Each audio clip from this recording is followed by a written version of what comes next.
kapag ganitong kainit, oh my gosh, almost 100 degrees. Itong sagot, pakwan. Tapunin natin to.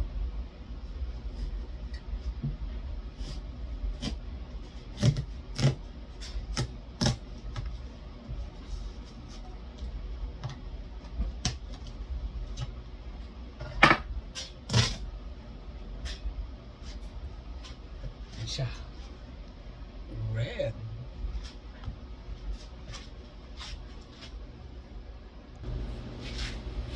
Itong the whole week na to, puta, sobrang init. Halos 100. Pero malapit na matapos ang summer. Kaya konting tiis na lang.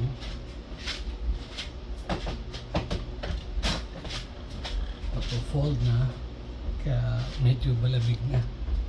Ano, sarap nga, no?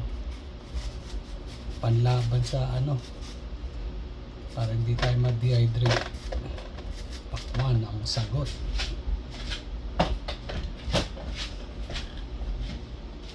Kaya tikman ko, tamis. Matamis.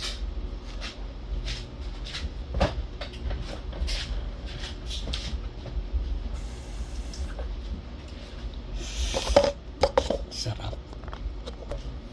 Ito ano to, seedless. Ano to, $5.68 sa Costco.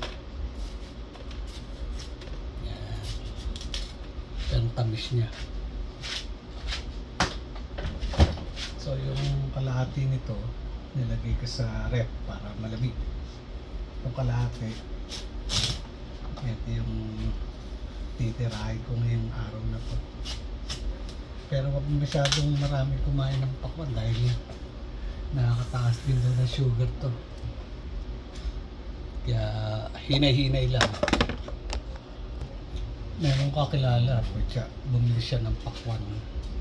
Lagi niya kinakain pagdating niya. Puta, nag-shoot up daw yung ano niya, sugar niya. Kalahin ba naman, natural to. So,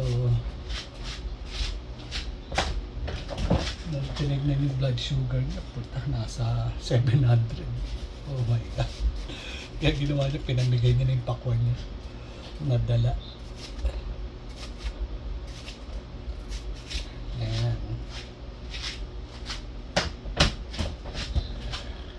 Kaya ito, Monday ngayon, Labor Day. Kaya pahinga tayo sa trabaho.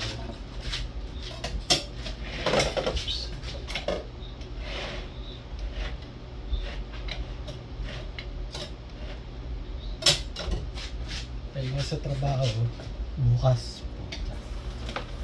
Ganito rin ang weather. Almost 100. Okay lang yan. Importante, masaya ka sa buhay mo. Alright? God bless you all. Happy Monday to all.